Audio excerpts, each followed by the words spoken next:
Fala pessoal, quem fala Petós, tudo bem com vocês? Bem galera, eu vou estar reagindo a ranqueando explicando todas as criaturas de conhecimento, Ordem Paranormal RPG, feita aqui pelo AGC. E galera, eu não tava me lembrando que, né, aquela criatura angelical fazia parte do elemento de conhecimento, cara. E, né, eu aposto que foi citado nos vídeos que eu reagi, vi que a bicha é extremamente apelona, que ele falava alguma coisa de conhecimento, mas, mano, não tava me ligando. Aí agora que eu vi, caraca, mano, no conhecimento tem os bichos apelão. Pra falar a verdade, mano, a magistrada lá também muito apelão, só que, né, vocês disseram que ela quer ter o balanceamento e tal, então ela restringe os poderes dela. Então, pô, mano, caraca, o conhecimento é cabuloso também. Mas, né, eles estão ali só pra manter o, tipo, o equilíbrio, mano. É isso mesmo ou eu tô errado, irmão? Mas, galera, simbora aqui, mano, parte pro react, ver, né, essas criaturas aí, mano, ver praticamente todos, que o vídeo aqui tem 1 hora, irmão, e deve ter, nossa, deve ter um monte de bicho aí cabuloso no conhecimento. Simbora, galera, dá o play, deixa o likezão, essa qualidade. Criaturas em Ordem Paranormal. Finalmente, vamos agora estar passando a metade dessa série com as criaturas de conhecimento. Aqui vai ser difícil ser imparcial, porque conhecimento é um dos meus favoritos. É o elemento que primariamente traz inteligência e senciência à maior parte das criaturas, fazendo que eles possuam, aqueles que possuem esse elemento são os melhores para serem vilões e não só obstáculos na campanha. E as criaturas que eu tô ranqueando são, claro, do livro base e do suplemento. E eu ainda vou fazer um extra no final com todas as criaturas documentadas. Mais especificamente, eu acho que vão ser só as criaturas, só os alheios extras da tropa do estrangeiro, que são primariamente energia alguns, mas a gente vai estar juntando eles todos aqui no final. Bem, o estrangeiro é conhecimento e todo mundo tá anexado ao conhecimento também. E já nesse estilo de vídeo você já sabe, tem spoiler pra caraca. Sinistro, então, hein, aqui eu vou só falar com seus maiores spoilers, caso você queira evitar. Porque o principal daqui é Sinais do Outro Lado, eu vou falar a série inteira. E também vai ter spoiler pesado de desconjuração e de calamidade. Vai aparecer várias criaturas. Eu já expliquei como a série funciona, piores, que eu tô aqui em cima. Mas se quiser uma explicação mais detalhada de VD e os Enigmas do Medo, eu vou passar rapidinho deles aqui, mas você pode ver nos últimos vídeos. O resumão: Enigma do Medo é o enigma que precisa ser resolvido pra enfraquecer as criaturas, e VD significa o poder da criatura, baseado no poder que o livro assume que ela é. Então quer dizer, quando mais alto, mais forte ela precisa ser, precisa de agentes mais fortes, com nex mais alto, pra combater com ela num meio apropriado, né, balanceado. Então por isso a tier list não vai ser baseada no poder da criatura, mas sim no design, temática, conceito e ficha dela, pra ver quão bem ela encaixa no universo de Ordem. Então é isso, né? O design tem mais conceito, talvez né? cogitar se tornar um membro, ajuda demais a trazer mais conteúdo. Aquela posição, galera, se inscreve aí, deixa o likezão. Servidor do Discord pra se isso aí, mano. O link do vídeo do AGC tá na descrição. Então, sem mais delongas, vamos começar com Existido. Começando, como sempre, com o nosso zumbi da vez, e chegou a hora do conhecimento. O Existido é criado quando alguém viola a lei principal do outro lado. Saber tudo é perder tudo. Algo que é bom você lembrar, mas eu vou repetir todo momento aqui, porque é a base do conhecimento. Isso significa você, basicamente, quando você sabe tudo sobre o outro lado, ele domina sua mente, você não consegue mais pensar. O outro lado simplesmente sobrepõe quem você é. Isso é basicamente o que acontece, você já viu na série, quando alguém transcende. O Selbit gosta de falar que, nossa, você entendeu tudo, tá tão simples. Mas quando eles saem da parte de transcendência, eles esquecem isso porque é uma proteção do seu cérebro, fazendo que você não lembre daquele conhecimento insano que você tinha na tua cabeça naquele momento. Porque se você voltar pra realidade com o conhecimento, 50% era mais. Você vai perder tudo, você vai ficar doido. Mas quando esse tipo de ritual é feito com essa intenção de você voltar com todo esse conhecimento, talvez pessoas transcenderam da maneira errada, ou pessoas que foram colocadas num ritual para tentar conseguir todo esse conhecimento, infelizmente voltam como um existido. Ou quando são colocados em um local com a membrana fraca, ainda sendo expostos constantemente a marcas do conhecimento, sendo forjadas na própria pele. Caraca, ao longo do tempo, a sua mente vai deteriorando e você também se torna um existido. A Beatriz foi, né, que era... O primeiro exemplo do Guto, que era parceiro da Elizabeth, que foi torturado e tatuado conhecimento, e gradativamente ele foi perdendo sua mente. Diferente da Liz, que tinha muito mais exposição paranormal e mais resiliência mental, fazendo que ela não acabou se tornando uma existida, mas o Guto não aguentou, a sanidade dele acabou e o cérebro dele fritou, ele virou um existido. Caraca, e também, mano, a gente tem a Beatrice, que ela foi feita através de um ritual. Quando ela tá procurando a mãe dela, entendeu o que ela tava fazendo, ela acabou encontrando o Gal na mansão Santa Mega Freira e acabou sendo usada como uma cobaia pro ritual e colocada todas as memórias e perdendo tudo. Só que a mãe dela conseguiu salvá-la no último momento, botando um selo na mente dela extra pra fazer que esse conhecimento não passasse pra ela, que o selo tava no periquitinho dela, o Orfeu. que quando ele infelizmente sucumbiu, a mente dela também foi. Com ela mesmo que a gente conseguiu muito mais informação de como realmente o existido acontece na mente deles, que basicamente quando você aprende demais a sua própria personalidade, o que você era, é jogada na cacofonia infinita de pessoas que tentaram adquirir o conhecimento supremo, mas infelizmente se perderam no meio. Então, quando o Dante entrou dentro da cabeça dela, só conseguiu escutar a voz de todas elas e ela só no meio delas. Caraca, mano. E, bem, pode perguntar pro Dante que não foi uma cego experiência muito boa. E bem, o comportamento de alguém que foi completamente transformado em existido é de basicamente um zumbi, no qual seu único apetite é fazer as pessoas validarem a sua existência. Normalmente falando sem parar o seu nome ou palavras de medo que foram forjadas na sua pele, fazendo as pessoas olharem pra ele forçadamente, pegando teu rosto e fazendo olhar pra ele. E nesse estado, eles não são uma ameaça. Até que os próprios scriptas usam ele pra só abaixar a membrana, porque é uma das criaturas mais tranquilas que você pode ter do seu lado ali. Mesmo como um ocultista, eles não vão fazer nada desde que você respeite ele, desde que você assuma que eles estão lá. Por isso que a gente vê eles brincando, tipo, de ficar empurrando o existido pro lado pro outro, porque o existido só quer que você esteja olhando pra ele, então pra ele fica de boa quando isso acontece. Mas se ele se sentir ameaçado ou você negar a existência dele por não querer olhar ou silenciá-lo de alguma maneira, ele faz o seu corpo brilhar, se torna mais resistente e mais agressivo, podendo aí sim atacar você mesmo, mais primeiramente através das mensagens de medo cravadas no corpo dela, que consegue dar um dano mental considerável contra você. A gente vai pular um pouquinho a ordem de já falar do lembrado. O lembrado é literalmente assim, uma evolução do existido, né, muito parecido com o zumbi de sangue e o zumbi de sangue bestial, mas até mais ainda, porque o design nem muda tanto, é literalmente só uma pessoa que virou existido com mais necks. É a mesma ideia do zumbi de sangue bestial, né? Mas como o design é muito parecido, as habilidades são muito parecidas, eu vou botar eles juntos aqui. Um lembrado seria, por exemplo, que a Karina tivesse tornado, se tivesse ficado louca de vez. Uma pessoa com muita experiência do paranormal, muito necks, linkada ao conhecimento. Se enlouquecesse dessa maneira, provavelmente viraria um lembrado. E que, com a mudança de nome, eles perdem o padrão manso deles, porque na realidade agora eles não querem só existir, eles querem ser lembrados, eles querem criar uma história memorável,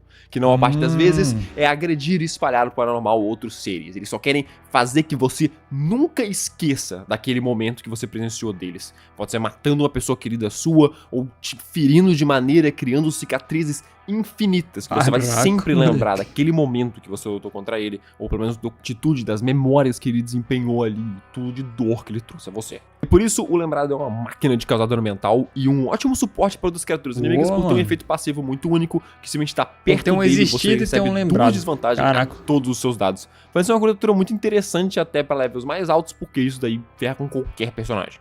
E na conclusão, para aqueles que já me conhecem, é difícil o ser inicial do elemento não ficar alto pra mim, porque como sempre eles são a representação perfeita do elemento deles. O existido barro lembrado, além de ser um comportamento totalmente diferente das criaturas, sendo muito manso e não te atacando diretamente, que abre brecha pra muita coisa, é tipo, muito interessante quando a gente viu a primeira vez eles na desconjuração, e faz você lembrar que nem todo conhecimento vem sem seu risco. E eu acho que isso é muito importante pra temática do Ordem em si. Caraca, S-Tier, nenhuma surpresa aqui.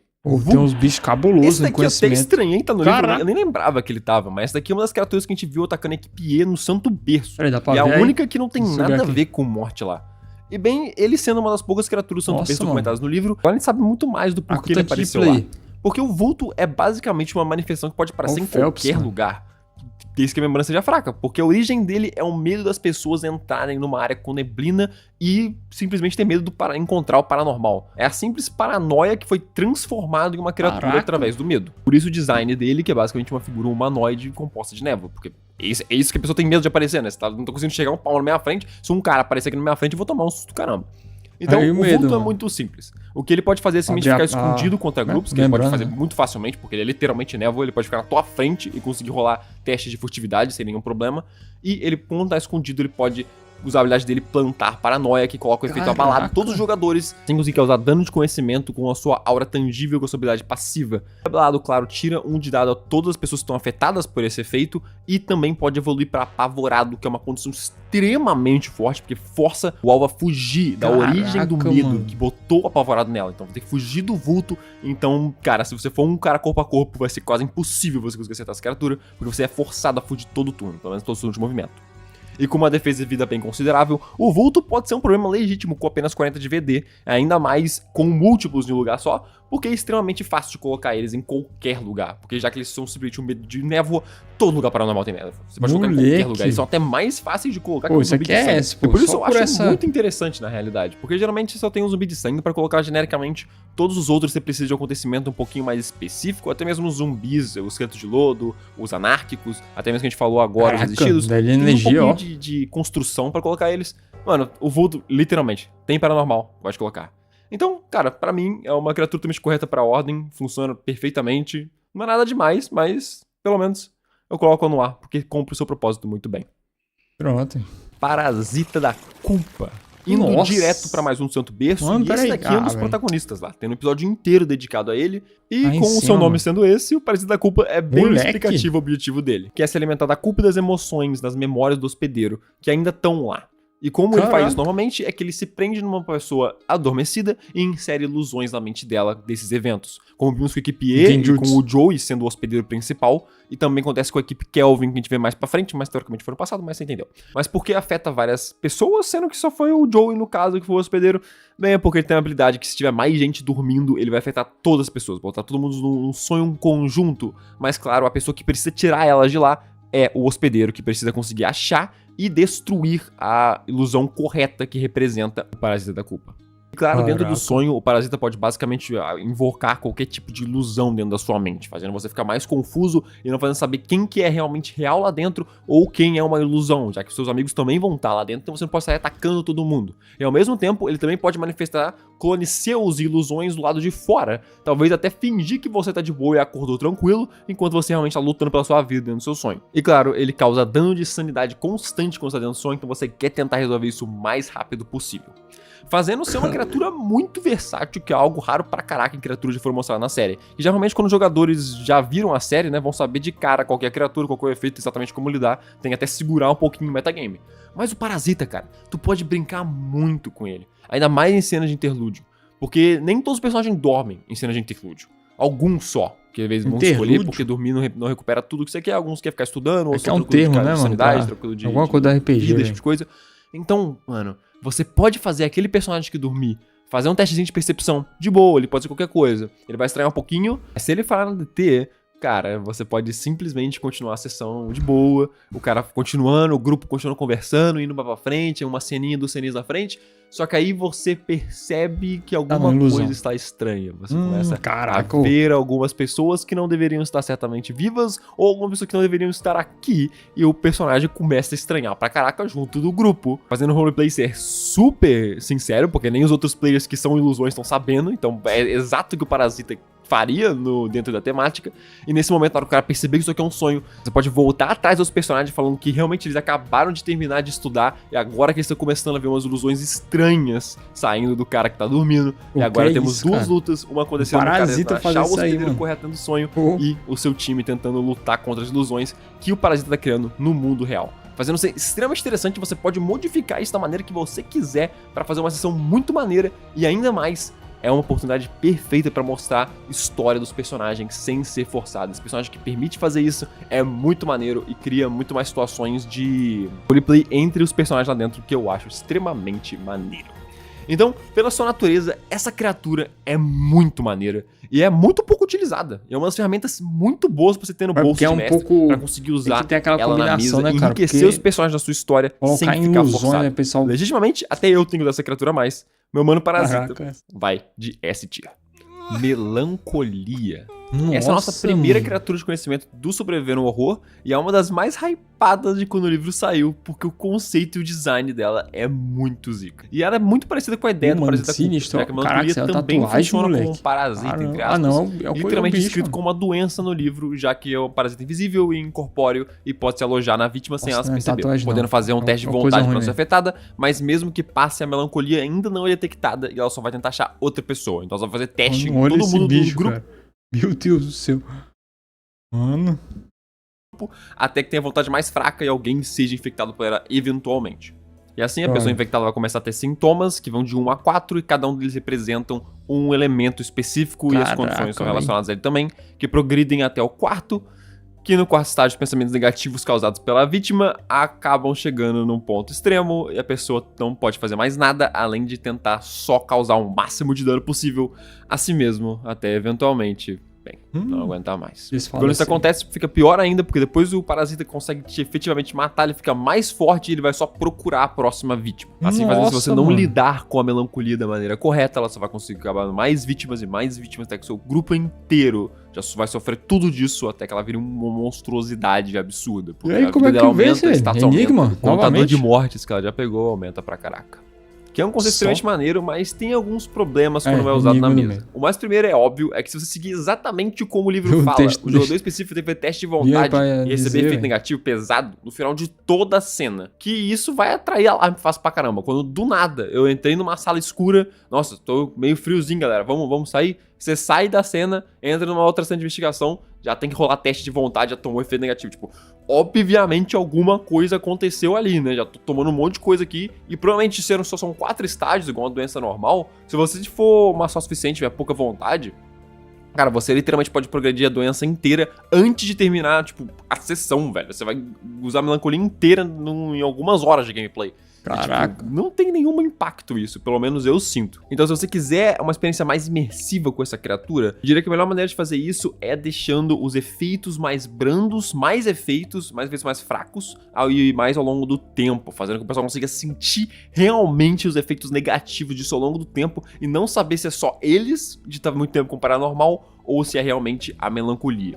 Então, um exemplo seria, vamos dizer que os agentes foram pro hotel da Imobiliária Fachada, aquela missão inteira lá. Com um objetivo totalmente diferente. O objetivo era conseguir ver o que tá acontecendo com o culto, e achar a Santa Mega Freira. Só que numa parte totalmente diferente, eles estão investigando e só encontram um corpo morto, todo seco, todo magro.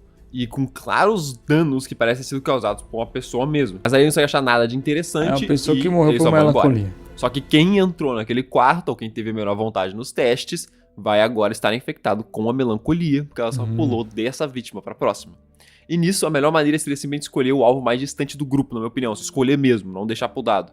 Porque alguém que sente que não tá pertencendo no grupo, tá ficando mais atrás, talvez um Kaiser no Segredo da Floresta, naquele incisão, que não queria falar com ninguém, que ficava de canto. Cara, eu acho que é perfeito.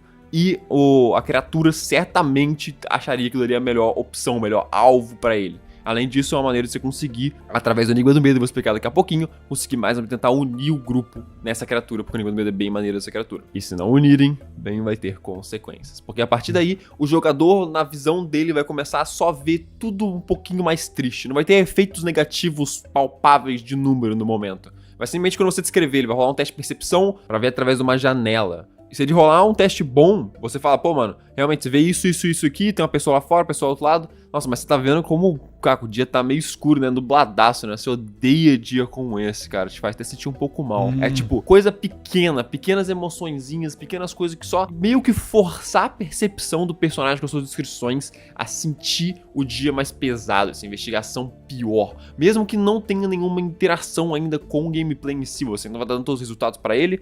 Só que isso daí já vai pesar um pouco na interpretação. Mas se você é um player que gosta de levar isso a sério, e mesmo se não for, o grupo inteiro com suas inscrições já vai sentir alguma coisa errada, algum sentimento meio ruim. E isso eu sim acho que é perfeito para durar mais tempo. Nisso, eu não diria para você também rolar para ficar pior a doença a cada cena. Usa em momentos específicos, talvez de uma luta grande, depois quando acontece alguma coisa, depois que o player fazer alguma coisa estranha, depois que ele usar um ritual, depois de alguma coisa, algum ponto-chave da história acontecer, você fala, pô, mano, você tá sentindo um friozinho botar melancolia aí nos caras. E eu diria ainda pra você só mudar no roleplay por enquanto, depois de umas 2, 3 vezes, você agora começa a realmente passar efeitos negativos pro jogador, mas você só fala que esses efeitos negativos ativam na hora que forem necessários. Caraca, então, por exemplo, mano, se ele ficar desprevenido por causa dessa criatura, por exemplo, quer dizer que você só ia falar pra ele, porque esse prevenido só tira defesa, quando ele receber um ataque. Ele só vai saber na hora. Então ele não vai saber quando que isso aconteceu, quando que ele agora tá sentindo que tá mais desorientado. Então faz que seja muito mais difícil de conseguir entender o que tá acontecendo. E nisso, já que você deu uma nerfadinha na criatura, eles vão ter tempo ainda de entender isso, de começar a ver que a pessoa tá estranha, o grupo vai começar a tentar falar com ela, e isso daí que eu acho que é o perfeito da melancolia. Ou, talvez, se o grupo tentando chegar, a pessoa no roleplay, né, de estar sentindo mal pra caramba, não quer nada com ninguém, não, pô. Vou sair de fora, não quero saber nada, tô bem de boa, pô. Fica prestando atenção na missão, não presta atenção no que eu tô sentindo. E isso faz umas cenas muito maneiras. A maneira realmente do Enigma do Medo de resolver isso é que cada vez que uma pessoa te ajuda, pode ser usando qualquer perícia, simplesmente oferecer a mão amiga pra tentar entender o que tá acontecendo e conseguir tirar um dado bom no resultado, cara, a pessoa consegue reduzir a DT, o teste de dificuldade, pra você tirar essa criatura do seu corpo. Você entender que você tem um problema, entender que é um paranormal e conseguir tirar ela. E quando você consegue fazer isso, aí sim você pode lutar contra ela, porque ela não vai estar mais invisível e corpórea, e vocês podem realmente matar essa melancolia de uma vez, antes dela pular em outra pessoa. Com uma simples mudança dessa velocidade, na ordem, assim, um roleplay, essa criatura pra mim começa a funcionar e é muito mais legal de legitimamente criar cenas e usar ela com os players, pra poder aproveitar a oportunidade e aumentar a interação entre os jogadores e os personagens, pra criar uma história muito maneira. Pra mim seria um S, se não fosse pelos problemas que eu citei, né, que eu tive que modificar, que eu ainda acho que não é perfeito se eu colocar ali direto ela, você precisa ter uma mudançazinha. Mas eu ainda acho que é muito boa a temática. Se alguém for pego, vai ficar pensando que é um paranormal, sombrio, ou mais conhecido como o Homem das Caras Erguida, essa criatura foi a primeira que a gente viu nos cenários do outro lado, e uma forma bem fraquinha dele. Mas ele se origina do medo de se caminhar à noite, ou pelo menos o medo de ser assaltado, de ter alguém doido na rua, ou algo pior do tipo, que você não consegue enxergar e você não tem controle nenhum. Nisso, ele manifesta para abusar desse terreno de penumbra com uma forma totalmente artificial que parece ser um ser humano de longe, mas perto dele você já vê que não tem nada a ver com a fisionomia do ser humano. Que ele usa para poder perseguir o alvo no meio das sombras e encurralá-lo e bem acabar com ele. E a gente viu na série que o rastreador também pode fazer mímica de vozes, podendo ter várias possibilidades de ludibriar os players em eventos à noite. Que talvez os players encontrar com um NPC importante, na realidade quem aparece é um rastejador. E eles vão lá tranquilaço, tentam conversar com o cara, e daí depois tomam um bote absurdo dele. E em luta, o rastejador pode agarrar múltiplos alvos, causar dano mental e físico ao mesmo tempo, e facilmente pode se mover camuflando as sombras. Claro que parece porém, um pouco ele tem uma Venom, fraqueza bem clara, que a gente também já viu no lado, quando eles botaram os faróis pra cima dele. E quando ele é exposto à luz forte, que ilumina o corpo dele todo, ele perde literal todas as habilidades dele, menos o soco padrão dele e 10 de defesa. Que ajuda muito porque ele legitimamente tem uma das maiores defesas bases do Ordem dos 180 de VD. Que é meio absurdo, mas tudo bem. E o livro descreve depois que ele chega nessa parte, que ele tá totalmente iluminado, ele fica no estado mais animalístico, que faz sentido considerando que sangue é o elemento secundário dele. E é uma combinação meio interessante, conhecimento e sangue, que são elementos opostos dessa criatura, que é pelo menos maneiro de citar. Mas aí quando ele tá realmente todo iluminado, ele só pode bater. Que é um Enigma do Medo bem interessante, você conseguir realmente, basicamente, você tá tirando a camuflagem dele, né? Você tá revelando ao mundo qual que é a forma real dele, com a luz, que faz todo sentido. Só que em gameplay não funciona nada bem. A luta dele sem uma fonte de luz é basicamente impossível com um grupo apropriado pro Nex 180. Porque 41 de defesa é difícil para até um combatente conseguir passar nesse ponto. Com perícia defensiva muito boa e ainda resistência, até ritual vai ser difícil. Fazendo que ele tem que ter ser afetado pra luz pra ter uma chance. Fazendo que provavelmente se você for com os seus jogadores e eles encontrarem essa criatura sem ter uma fonte de luz muito forte, você vai ter que recomendar eles correrem ou eles descobrir sozinhos, porque lutar com essa criatura não vai dar certo. E nisso tem outro problema, porque quando eles estão lutando com ele durante o dia, ou estão lutando quando tem uma luz em cima dele, a luta fica muito mais tranquila. Só que a luta fica muito mais chata, porque é literalmente só um pedaço de carne com 330 de vida, resistência de dano altíssima, defesa ainda alta, que só pode bater. E ainda dá bastante dano o soco dele, só que a luta é literalmente turno jogador, turno segundo jogador, turno terceiro jogador, turno quarto jogador, criatura. A criatura vai dar um dano, quase nocautear alguém, enquanto tá tomando um dano mínimo, e fica essa roleta de só dano. Ela não faz nada de interessante, ela não tem nenhuma habilidade. Você tá literalmente, mano, lutando contra um humano com um taco de beisebol, tá ligado? É isso que essa luta acaba se tornando, e metade do pessoal errando o tiro. Pra gente ter só seus combatentes e talvez o ocultista conseguindo acertar de vez em quando essa criatura. Quando teoricamente deveria ser o fim, tá ligado? Porque você já resolveu o Enigma do Medo dela, você já sabe como é que ela funciona, você já sabe tudo. Fazendo que essa luta seja extremamente monótona e basicamente uma perda de tempo nesse ponto, que é chatíssimo. Então, se eu fosse mestrar essa criatura, eu colocaria que ela tentaria fugir a todo custo e realmente correr pra fora de uma luta e não virar naquele estado animalístico se ela não estiver encurralada. Então, se botou uma luz em cima dela, ela vai tentar fugir, vai tentar se esconder de novo, que eu acho que faz sentido com a natureza dela. E só quando você realmente conseguir baitar ela com luz, talvez você tenha que setar no meio de uma cidade, umas luzes no beco aqui, a luz na rua aqui, fazendo ela divergir, indo pro lado e pro outro, até parecido com o que acontece no Enigma do Medo, nas cavernas, que eu tenho um zumbi de sangue lá que faz a mesma coisa. Faz um puzzle parecido, e quando ela estiver presa no local, aí sim você consegue lutar contra ela e matar ela. E aí sim ela pode ficar aquele estado animalístico de sangue. E eu ainda diria, porque você tem que fazer mais trampo ainda pra conseguir, você dificultou o Enigma do Medo, tira as resistências dela, pelo menos, pra luta não ser absurdamente lenta quando você já resolveu, basicamente, quando você mata ela. Então, pela temática, é boa, mas a ficha tem vários erros bem ruins que pode ser que quando você colocar essa criatura, você literalmente tenha um tempo horroroso de lutando contra ela. Então, pra mim, vai de B. Cara, um bagulho que eu nunca vou entender. No primeiro livro de história em quadrinhos, Segredo da Floresta, quando eles vão falar da backstory do Joey, foi um rastejador sombrio que acabou matando os amigos dele. Só que o meu mano fez isso durante o dia. Tava tipo um solzaço, rastejador lá de boaça, tô nem aí, mano. Não quero nem esconder mesmo, só apareceu um brother que tem a capa.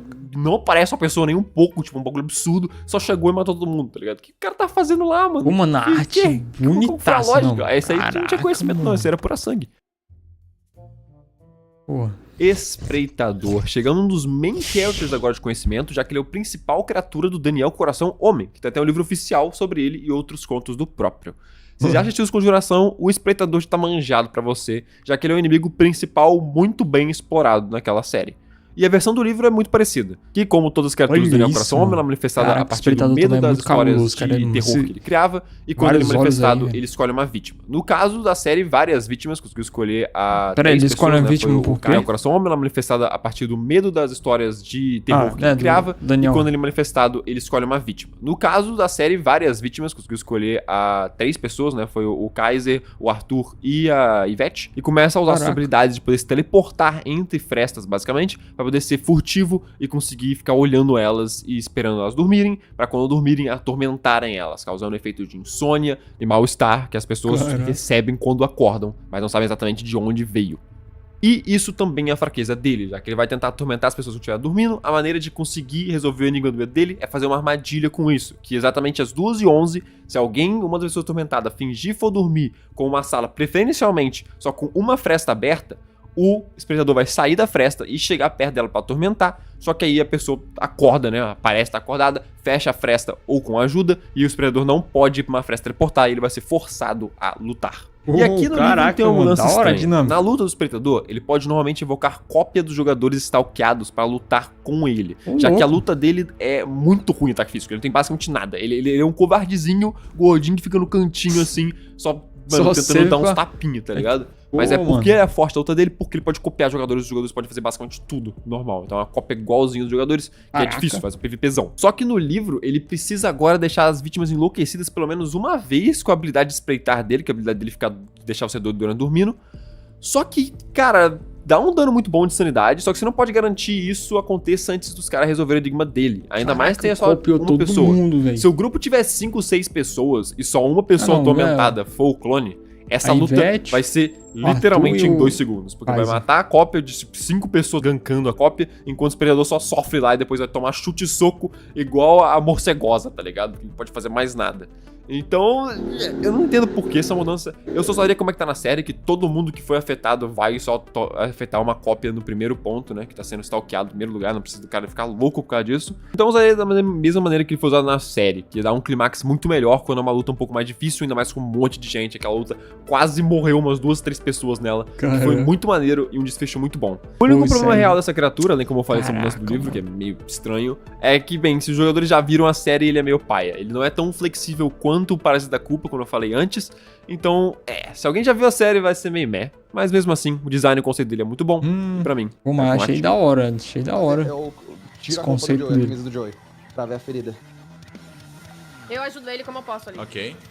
O Ocioso. Chegamos nele novamente, porque se você não sabe, eu já fiz um vídeo exclusivo pra membros no momento. Eles votaram pra poder analisar totalmente sobre o Ocioso, que eu falei de tudo dele. Fui a fundo no vídeo específico só pra ele, falando de como é que ele se originou dentro do jogo, como é que ele foi criado, a ideia dele fora de jogo, falando as habilidades dele, de como lidar com o jogador, de como lidar com o mestre. Simplesmente um detonadaço dele. Então eu queria falar um pouquinho mais resumido do que do vídeo, mas eu ainda adoro falar do Ocioso, porque ele é uma das criaturas favoritas desse sistema, então adoro esse cara.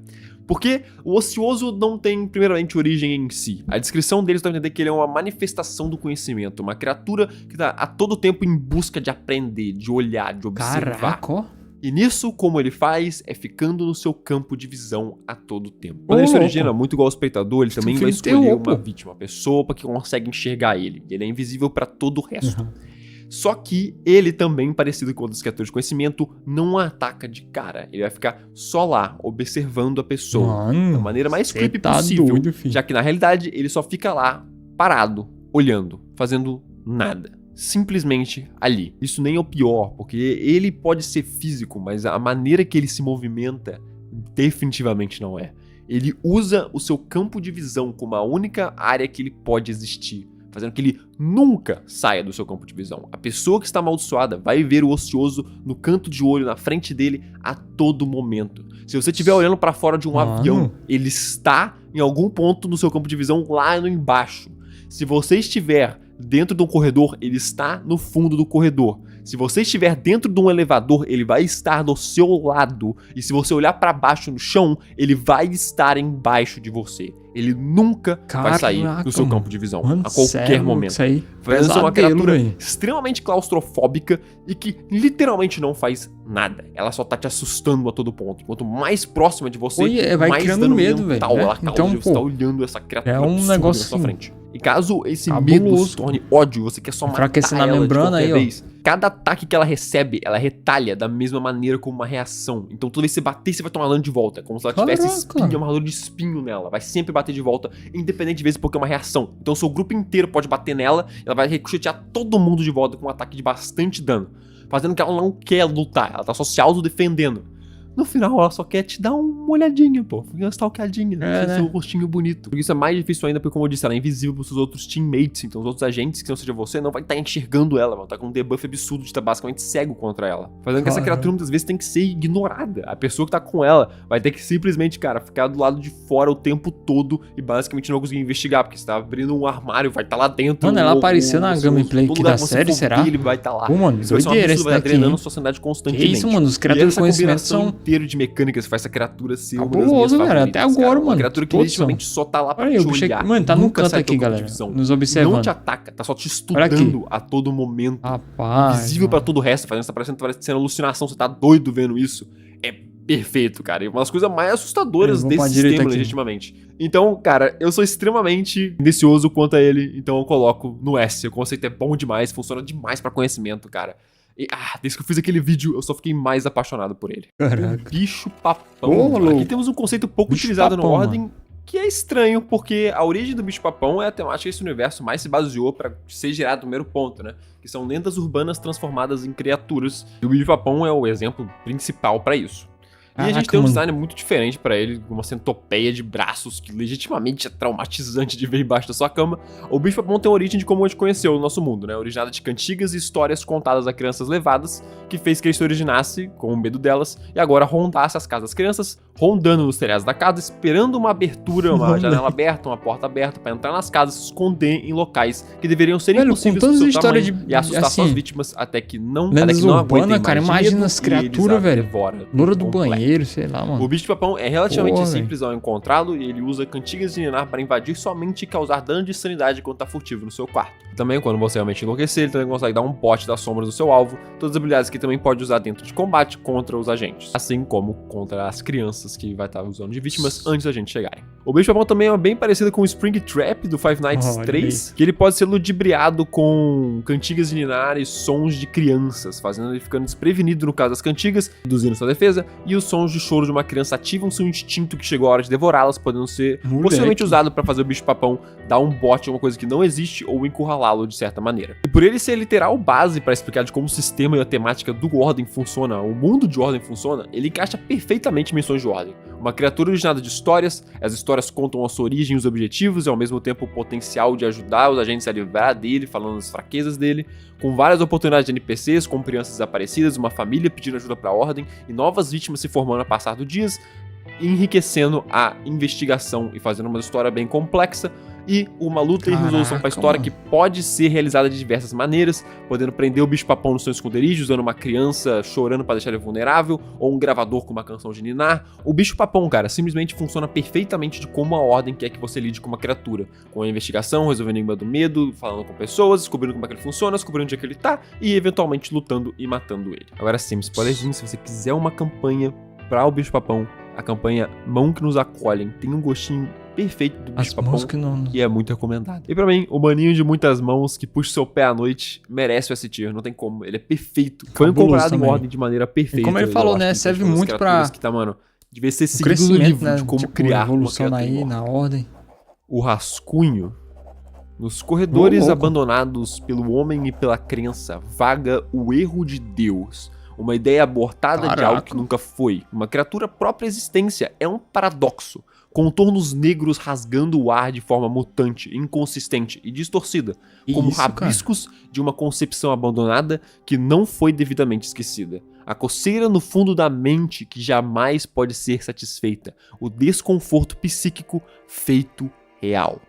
O rascunho é classificado como uma das criaturas mais difíceis de serem investigadas pelos agentes, por muitas vezes nunca realmente saber se ele existe de verdade ou se é uma pessoa que está tendo um delírio, porque ele também é uma criatura que em jogo é invisível e incorpóreo como um real fantasma. A origem dessa criatura deixada em aberto pode ser do último rabisco de fúria de uma vítima antes de sucumbir, pode ser da possível obra-prima de um pintor que nunca foi concluída e agora esse potencial inacabado toma forma como rabisco. E essa forma de como aparece, que nunca realmente pode ter certeza se viu ele em algum lugar, é porque ele, diferente do ocioso, ele é basicamente o ocioso invertido, ele em vez de ficar na sua campo de visão sempre, ele sempre tenta evitar o seu campo de visão. Basicamente sempre fugindo, quando você olhar pra trás, vai ver só um negocinho correndo no canto da tela. Só né? Sua visão. Por isso suas vítimas são muitas vezes diagnosticadas com esquizofrenia ou outros distúrbios mentais parecidos.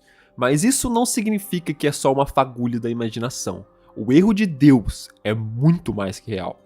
Em jogo, como eu falei, ele não pode ser atingido ou visto diretamente, fazendo que os agentes que lutarem contra ele tem que basicamente lutar de olho fechado e basicamente lutar cego contra ele, tentando bater nele atrás deles, tipo, chutar onde ele tá e conseguir bater realmente sem estar vendo. Fazendo que eles são todos efetivamente cegos, fazendo a luta muito mais difícil. Mas a principal é como é que ele age. Já que ele é um desenho, muitas das vezes, ele pode tomar um plano não muito comum para atormentar suas vítimas, podendo possuir objetos como um poltergeist e aproveitar do seu formato 2D para aparecer no canto da sua própria visão, do seu olho, nas extremidades, para te atormentar dessa maneira. Pequenos flashes ou jumpscares que ele pode fazer com você. De maneira que eu sempre interpreto que ele aparece, que ele realmente não aparece no canto da sua visão, ele aparece como se estivesse dentro do teu olho, tá ligado? Como se fosse sua mente projetando aquilo como se fosse um filtro na sua visão, ele só tá lá andando. E eu acho uma das melhores maneiras, quase um semi-quebrar a quarta parede da vida real, já quebrando a quinta parede. E essa é uma das poucas maneiras de conseguir ver a forma dele por completo. Porém, o conceito tem algumas falhas, na minha opinião. Primeiramente, a fraqueza dele é o mesmo do Rastejador Sombrio, que só por estar num ambiente totalmente iluminado, ele fica com menos defesa e tudo mais, que eu sinto que não encaixa muito bem pra ele, de novo a mesma, não gosto de ficar copiando esse negócio. E que, pessoalmente, qual que eu uso pra ele quando eu vou mestrar é, cara, eu sinto que ele ser uma pintura e ter essa temática inteira de um rascunho, por que não utilizar a base de um desenho? Que o enigma do medo é que ele realmente só vai se materializar no mundo real mais fácil, não ficar fugindo da sua visão, quando você conseguir fazer que ele ande pra cima de um papel, pra cima de alguma pintura, pra cima de uma cartolina, que aí sim ele vai ficar lá dentro um tempo. E aí sim vocês conseguem lutar contra ele, mas não da maneira comum, mas sim podendo usar até arte pra conseguir atacar ele, conseguir dar dano baseado na perícia, usar em vez de um acerto que você faria com a sua arma, você usa arte pra poder atacar ele. Tipo, que eu acho que seria uma coisa muito interessante, literalmente, tá ele dentro de um desenho, você de lá e desenha uma faca, esfaqueando ele, causa dano real. Eu diria que é muito interessante, porque essa criatura, ela é basicamente só dano mental, ela não tem forma física real mesmo, ela não dá dano nenhum, se eu me lembro, a gente sabe um pouquinho de conhecimento, mas é quase tudo sanidade, é uma das poucas criaturas que é só sanidade. Fazendo com que seus combatentes vão sofrer tipo na base, mano. Mas essa mudança faz com que seus especialistas, usando as habilidades dele de aprender qualquer uma das perícias, usar arte pra isso, cara, é muito maneiro. Eu acho que é um diferencial absurdo. As dinâmicas até agora desses criaturas de conhecimento, eu achei muito é um potencial imenso que a criatura tem, só que o livro não aproveita na base muito. Mas em geral, o conceito dele é muito zica, o design dele também. As habilidades de cada um. Páginas, como se você estivesse te olhando enquanto você tá lendo o livro. Cara, cinema apenas. Então, considerando a base do livro, que não tem esse enigma do medo modificado, de você poder desenhar nele, é só botar luz em cima, eu diria que é a única parte ruim dele, mas por isso, ele vai de atir pra mim. A Medusa. Mais uma que vem da mitologia, assim como o Minotauro. Um ser muito comum de ver em várias adaptações, de várias mídias, mas como ordem, ela é, assim, uma criatura ciclópica que não tem cabelos de cobra, mas sim é a cobra, que me lembra muito a Pugalisk do Don't Starve Hamlet, legitimamente, a primeira coisa que me vem na cabeça. Que o seu objetivo é ser consumida, legal, não devorada em si, mas sim ser consumida da mesma maneira que você está consumindo este vídeo. Ela quer ser adorada, ela quer ser vista sempre. assim justificando seu poder clássico que ela também, todos que veem a ela, podem ser petrificados, e como ela é parcialmente morte, não transforma em pedra, mas sim para você no tempo para sempre, tendo você ficar olhando para ela pro resto da sua vida, fazendo apreciar a imagem dela o quanto ela quiser. E uma coisa que eu adoro, que eu acho que só a Medusa e as relíquias têm, se eu não tô enganado, é que ela pode se comunicar perfeitamente, sendo uma das poucas criaturas que tem uma senciência real e pode literalmente falar com uma pessoa totalmente comum. E nisso, aqui, tem uma senciência real e pode literalmente falar com uma pessoa totalmente comum. E nisso um leque de potencial absurdo para poder negociar com os jogadores, para poder se tornar um NPC importante numa campanha e tornar muito mais memorável, podendo ser literalmente uma chefe misteriosa de um grupo de ocultistas que sequestra a pessoa para ser transformadas em pedras para poder observar ela, quando os ocultistas cultuam a imagem dela. A investigação inteira é tentar descobrir o que esse grupo de ocultistas está tentando fazer com esse monte de sequestro, e até no final da campanha você descobre que na realidade o chefão não era uma pessoa, mas sim uma criatura paranormal o tempo inteiro. E essa criatura você pode até conversar com ela antes de ter uma luta mesmo. Que agora mesmo, dentro de jogo, ela é bem anti-jogo, legitimamente. A maioria das histórias de Medusa, você não consegue desviar o olhar dela, você instantaneamente é petrificado para sempre, que é basicamente morte de personagem. E até aqui dentro do jogo também, é um teste de DT bem alta para você conseguir fugir do olhar dela. Então faz que a melhor maneira de soltar contra ela é estando cego. Fazendo o que é tenso pra caraca, porque você vai ter muito menos chance de gritar, porque você tem menos dado, menos chance de acerto. E você também vai ter 50% de chance de simplesmente errar a pessoa, porque é considerada como se tivesse camuflagem. Ó, tem aquela forma dela é cobra, né? Então não é essa daqui. É tenso pra caraca. É doido, considerando que ela também tem cura passiva, também vindo da anexação de elemento secundário que ela tem da morte. Acho que é só, é complicado. Ela não é tão tanque, assim, na realidade, a vida dela até que é baixa. Mas, cara, com uma defesa também bem alta, que é já normal de Next Ordem, vai ser uma luta difícil, mas... Como eu falei anteriormente, porque você consegue ter tanta interação com ela, pode ser um... E a pessoa Medusa, mulher de cabelo de cobra, tem planejamento. Muitas vezes talvez até deixe você sair se você fazer algum acordo com ela. Então eu acho muito interessante o que tá acontecendo aqui. Além de que ela não te mata necessariamente, né? Claro que fala no livro que a única maneira de você tirar alguém desse estado travado, petrificado, que ela tem um rosto também, velho. Aqui, olha. Caraca, olha.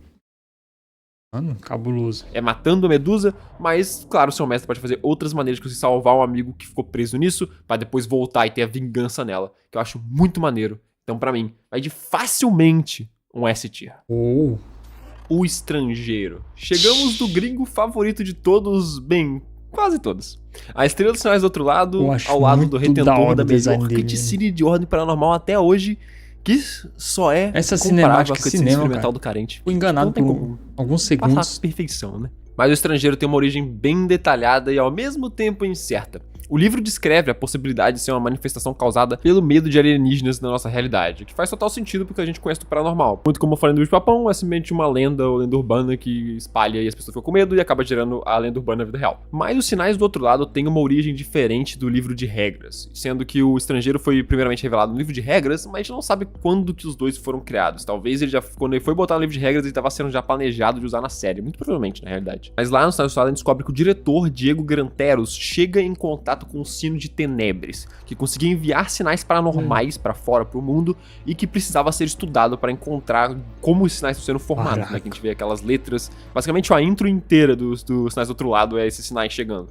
E nisso ele, como fachada, criou a TV Varmin para poder esconder esses sinais e esse objeto, fingindo ser uma rede de televisão. Tá? Fizeram experimentos em volta desse objeto e conseguiram ver que o objeto tinha o poder de teleportar pessoas, causar perda de memória, conseguir ter uma compreensão além da comum de escrita e outras modificações mentais. E nisso, a pesquisa tomou uma obsessão de todo mundo lá dentro, a conseguir entender o que o objeto e o símbolo por detrás dele significava, e quando chegou a hora, o diretor foi escolhido e recebeu o chamado do sino e foi transformado pelos sinais no Estrangeiro que a gente conhece. A mesma coisa aconteceu com os Doppelgangers, a gente vai falar mais deles fisicamente no final do vídeo, que são aquelas pessoas também, os caras do The Office que aparecem lá, que tem o corpo, também tem o rosto cortado e tem o William Bonner fake. Todos eles foram transformados pelos sinais dos sinos, muito como o Estrangeiro em si, só que de menor poder, né? Disso, eu diria que a origem do Estrangeiro, na realidade, é uma combinação dos dois. Que o sino veio para essa realidade por causa do medo da humanidade de seres extraterrestres e começou a afetar os seres em volta, gerando eventualmente o Estrangeiro, que faz sentido e combina as duas, né? Mas na mesa, como o Estrangeiro age, na realidade, combate não é o que ele realmente quer fazer. Ele age de maneira misteriosa e vive nas entrelinhas, observando e estudando a realidade e quase nunca se expondo diretamente. Ou pelo menos é o que a gente sabe. Porque o estrangeiro tem a habilidade de completamente apagar a memória relacionada a uma pessoa com um simples toque. Já que a gente vê isso na perspectiva dos 4, no cenário do outro lado, logo depois que a Dara é sequestrada. Eles não lembram nada daquele dia e até a memória dele foi modificada pra fazer sentido que nunca teve a Tara. E ele pode fazer isso toda vez que luta com alguém. Então já pode ter múltiplos conflitos que apareceu o estrangeiro, mas a gente nunca vai saber na realidade se tava lá ou não, porque ninguém lembra. E nisso uma habilidade a gente não vê na série em si. O estrangeiro pode colocar uma larva na cabeça desses alvos, muito tem esse como negócio de larvas, D&D, que a gente também vê bastante em Baldur's cria Gate. um bicho, e essa larva alojada na cabeça consome a sanidade pouco em pouco da pessoa, que foi cada por ele, suas memórias apagadas, e essa larvinha quando vai consumindo sanidade, quando você enlouquecer, e você realmente enlouquecer de vez com isso, né, ficar 3 turnos enlouquecido, ela vai simplesmente eclodir da tua cabeça, abrir você no meio e que vai criar um novo estrangeiro, a maneira de replicar eles. Eu não sei por que o estrangeiro gostaria de ter mais cópias dele mesmo, talvez é normal, tenha vários deles, aquele que a gente viu não é só um estrangeiro, pode ter vários no mundo. Mas, bem, eu não sei. Ele teoricamente é um ser inteligente, então não sei se ele gostaria da competição. Mas a gente não sabe se também, talvez todos os estrangeiros sejam uma mente coletiva. Sei lá, isso a gente nunca viu, então fica a interpretação na sua campanha. Mas quando apagar a sua mente não é suficiente para lidar com uma variável errada, ele também pode usar comando, junto de rajadas psíquicas para consumir a mente do alvo e fazer eles se tornarem nada mais do que marionetes. Só apareceu, matou o personagem, botou medo em todo mundo e pronto, vazou, é isso, E em conclusão, o estrangeiro é zica pra caraca. O mistério dele em volta é o que faz ser os sinais do outro lado tão hype, cara. Quando você abre aquele livrinho, mano, você só vê aquela silhueta preta dele, cara. Olha. Que maluquice é aquilo, cara. Bate um hypezinho pra ver, mano, vê não tem como. Carregado pelo estrangeiro também, junto dos jogadores, né? Mas, S-tier, não tem nem jogo aqui. Tua silhueta chama a atenção. E bem, a silhueta tem uma origem bem direta ao ponto. Esse ser é basicamente um fragmento fantasmagórico da existência de alguém que foi inexistido da realidade. Sua existência apagada do nosso lado, porém, através das memórias da vítima fortes que perduram, ela ainda consegue se manifestar como paranormal, de uma pessoa que não se contenta em ser esquecida. Caraca. E bem, com essa origem, nós temos um exemplo perfeito que o pessoal gosta de botar muito, que é o Kaiser, né? Que ele foi inexistido da maneira mais comum de todos os tempos, que foi usando o ritual de quarto círculo pelo Kia em si para existir. Mas o efeito de realmente aparecer uma silhueta na nossa realidade é muito raro. É muito difícil alguma coisa restar de uma pessoa que foi inexistida. Então um acontecimento geralmente não acontece. Mesmo que aconteça, não aparenta ter nenhuma consciência visível. Mas também não é maligno esse ser. Ele apenas se move, lento e calculado, reescrevendo a realidade com algum tipo de objetivo que a gente não consegue entender. Com seus movimentos sendo sempre acompanhados do badalar de um sino distante, mas sempre presente em todo lugar que ele vai. A silhueta não luta necessariamente, o livro diz que é quase impossível ela agredir algo. O único perigo que oferece é que a sua forma em si é um abismo direto pro conhecimento. Fazendo qualquer mero toque dessa criatura causa um dano absurdo de conhecimento, além de poder também reescrever a realidade com o toque, podendo transformar qualquer objeto inanimado em qualquer outro objeto de mesma massa. Podendo absolutamente nada ficar no caminho dele, e ele faz o que ele bem entender. Além disso, por estar conectado ao conhecimento diretamente, ele também tem todas as perícias do outro lado. Imagina um bicho desse, com perícia de mais 20 ou mais já era, mano. Com uma defesa de 55, imunidade a conhecimento e redução de dano geral, faz essa criatura ser extremamente resistente. Mas como eu disse, ela provavelmente não vai fazer nada pra te atacar. Então, desde que você não fique no caminho dela ainda, ou não encoste nela, não vai fazer mal nenhum. E isso faz ser difícil de usar como uma criatura, essa criatura como uma criatura, porque ela serve mais como um obstáculo na realidade, já que ela não vai atacar mesmo se você atacar ela, ela não vai atacar de volta, na realidade. Simplesmente você se meter muito no caminho dela, ela vai acabar te passando por cima de você igual um rolo compressor. Mesmo que o VD dela seja alto pra caramba, você pode colocar ela em lugares como um presságio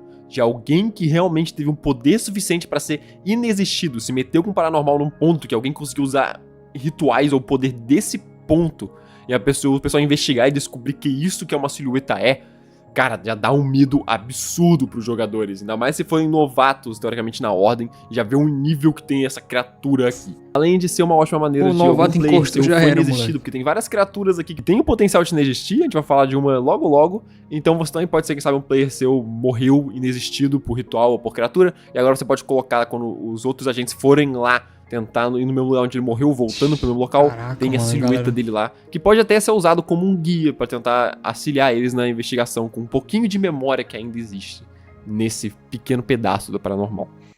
Pra mim, eu gosto muito desse conceito. Mesmo seja uma criatura difícil de usar, ela encaixa muito bem no que tá fazendo aqui. Que tipo, eu já falo isso umas 400 vezes, cara. Eu adoro todos os criaturas de conhecimento, mano. A tier de novo.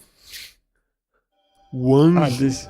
E esse é do tipo biblicamente correto. A Sudo Relíquia de Conhecimento, o anjo só é o design já me bota no conhecimento. Essa criatura foi feita puramente dele e desce dos céus, ou mais corretamente do outro lado, para julgar os seres da nossa realidade. Caraca, e mesmo que ele tenha uma forma física, muitos dos relatos de encontros com tal ser foram apenas psicológicos. O anjo é considerado uma representação pura de conhecimento. Então aqueles que são enlouquecidos por ele, não é incomum de terem visões da sua presença em meio dos seus devaneios. Mas se o seu crime for considerado tão hediondo para esse conhecimento, talvez você se depare com o rosto da verdade impossível que veio julgar os seus crimes.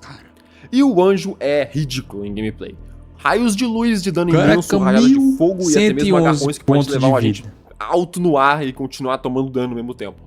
Essa é uma entidade também considerada enorme, então ela é gigantesca de tamanho e também tem múltiplas resistências. Mas isso você só vai conseguir encontrar se você sobreviver à habilidade de julgamento dele, que faz todo o dano que ele cause, também causa dano mental. E se o seu sanidade descer a 0 com essa habilidade, você vai ser instantaneamente inexistido. Por isso que eu falei essa letra anteriormente. Então, como que você lida com o anjo? Você mudou as regras da realidade ou viu algo que nunca deveria ter visto, e agora o próprio conhecimento quer o seu fim.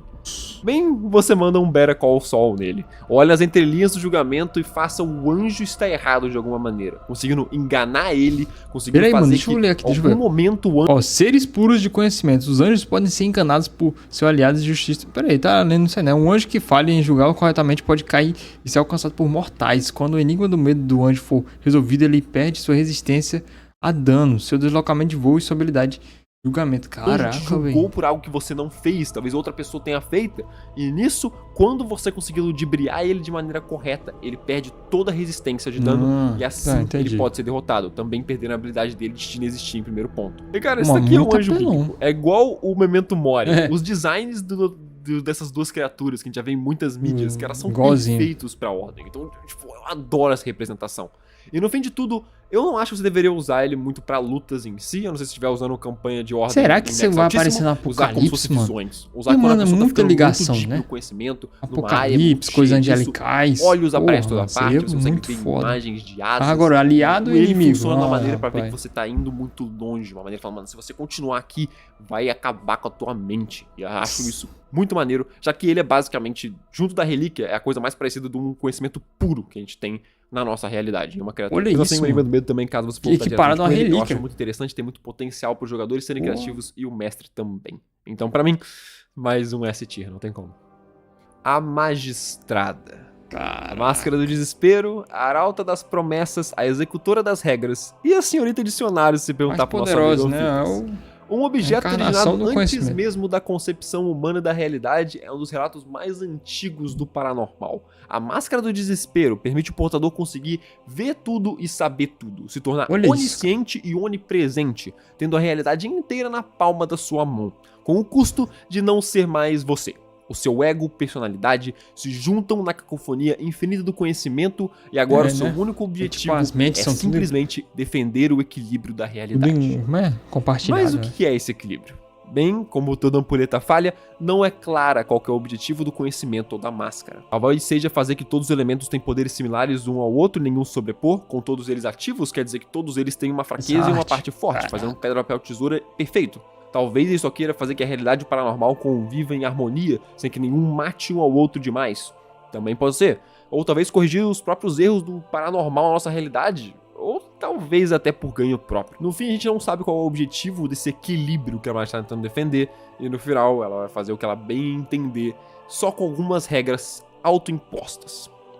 Isso, com as habilidades que ela tem, faz a Magistrada ser uma marionetista. Caraca, o anjo é equiparável mesmo a relíquia. Acontecimentos da série, ela é bem mal vista pela comunidade, por ter legitimamente a tropinha dela, né, ter levado um sacode do anfitrião e ter fugido depois ela ter sido solada pelo Kian. Mas isso não deixa de ser uma prova de fraqueza da juíza. O portador dessa relíquia pode manipular tudo a bem quiser, desde que a sua ética e moral própria queiram isso.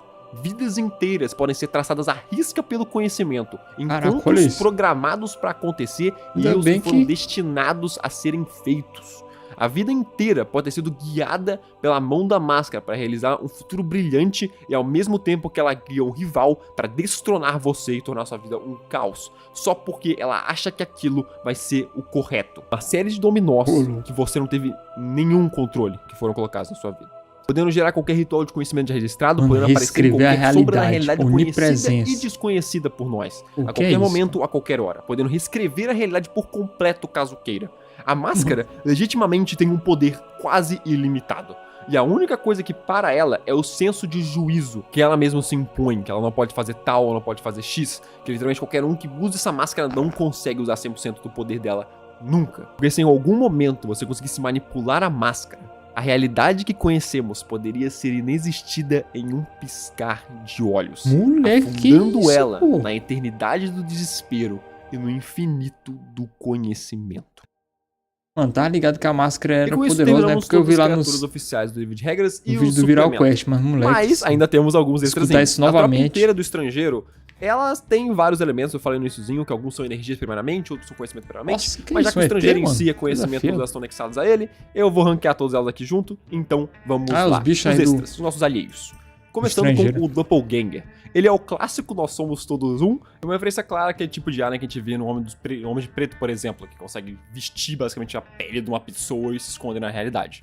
Também foram gerados pelo efeito de transmissões do sino TV Varminho, mas a camuflagem deles não é muito boa nisso, já que qualquer um, pelo menos um pouquinho versado no paranormal, ou só um pouquinho desconfiado, que aparentemente não é a família Magal, percebe que isso não é mais seu pai. Porque tem um traço no rosto dele que parece que é basicamente o cara tá vestindo uma fantasia dele.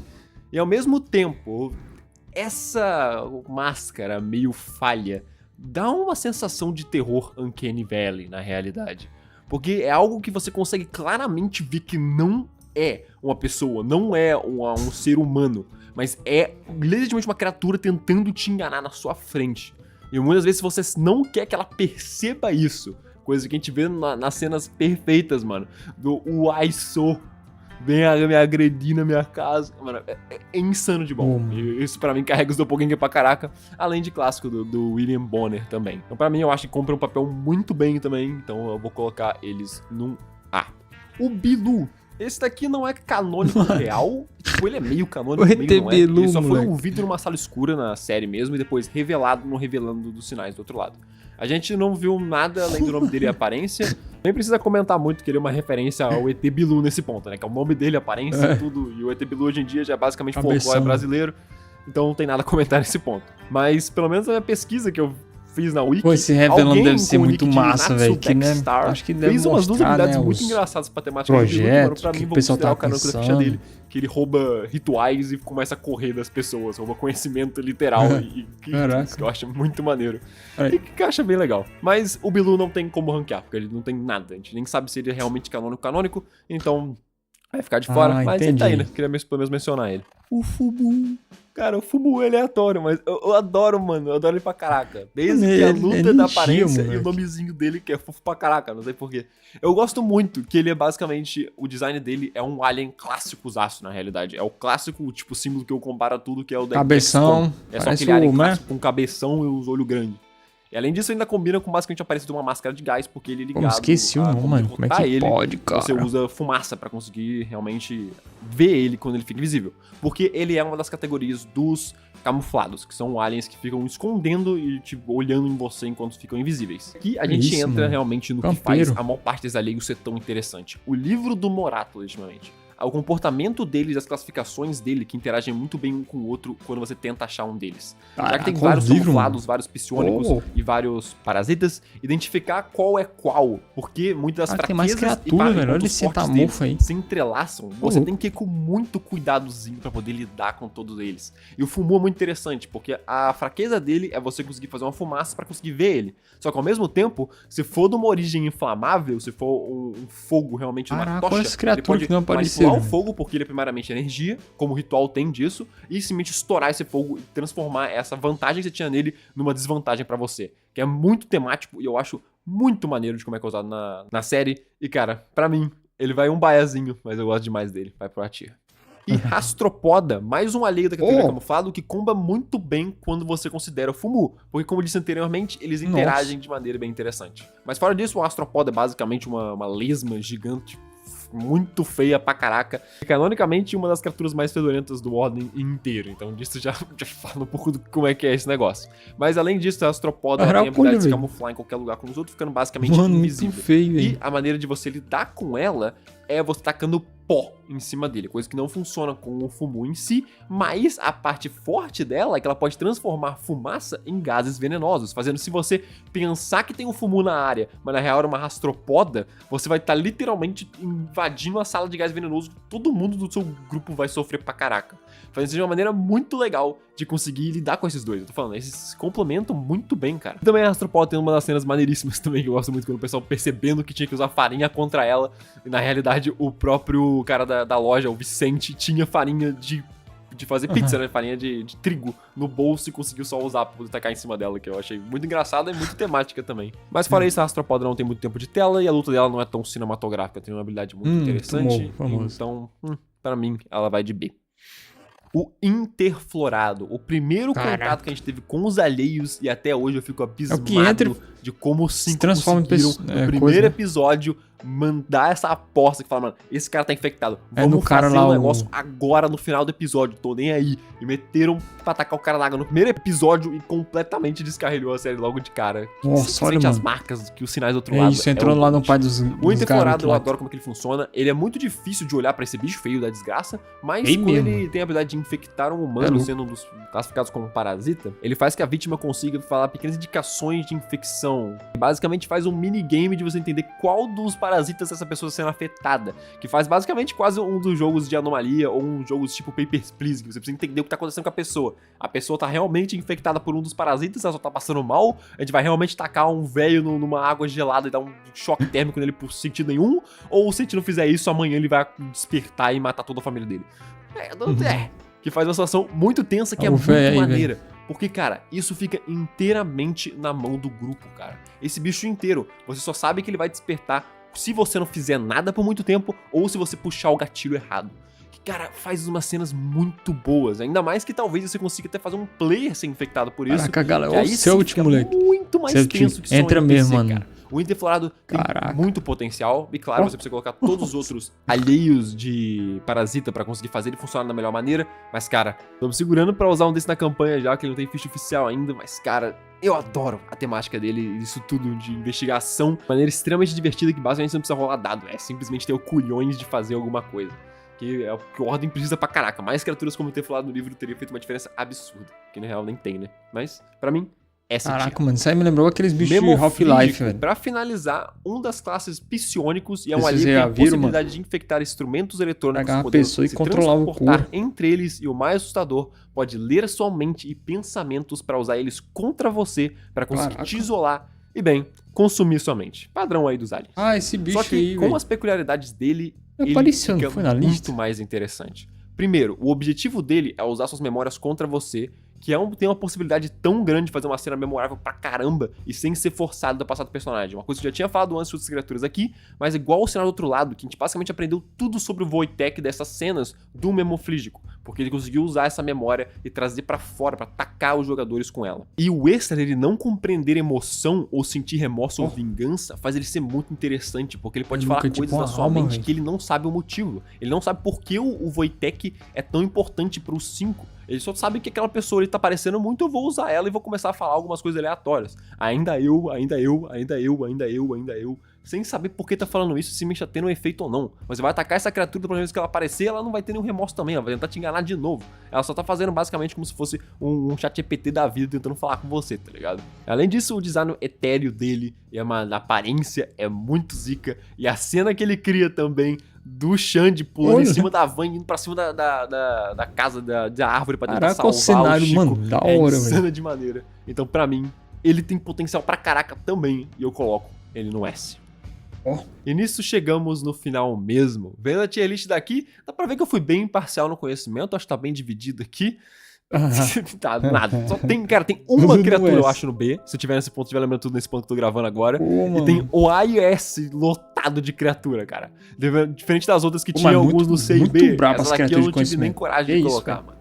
Por que eu gosto demais de criaturas de conhecimento? Porque consciência e inteligência em vilões dá tanta possibilidade pra escrever uma história ou uma cena extremamente memorável que faz que eu não consigo não amar o que o conhecimento faz, cara. Até criaturas como o Virgulino, como o Carniçal, que tem um pouquinho de conhecimento, só ter aquela gananciazinha, né? Aquele sentimentozinho extra numa criatura já faz elevar tanto pra mim.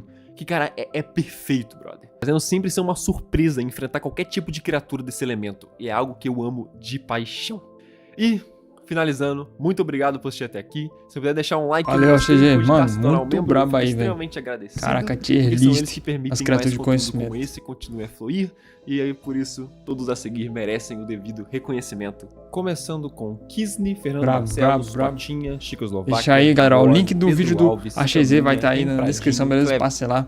Aquele apoio, mano. Galera, tenho que confessar pra vocês, mano, eu subestimava um pouco as criaturas e o elemento de conhecimento, né? Mas mesmo tendo em mente que o que? Tinha a relíquia, mano. A relíquia de conhecimento é o que? Extremamente, né, embaçada, né, mano? Só não é mais porque, né, como ele falou, né, depende da mente da pessoa tal, que se limita, né, mano?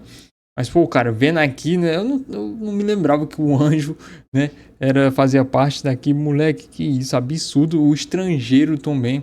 Aí tem outros aí que, pô, que isso, apelação pura, né? Esses bichos aí, você tem que ter o conhecimento, né, de como derrotá-los, que senão, pô, já era, fim da linha, mano. Caraca, esses bichos aí do sono, o parasita que entra em você, né, e caraca, danifica seu cérebro até você, pô, morrer, caraca, doideira. Mas assim, criaturas extremamente, né, impressionantes aqui, cara, caraca, os conceitos muito interessantes, cara, pô, caraca, muito da hora aqui.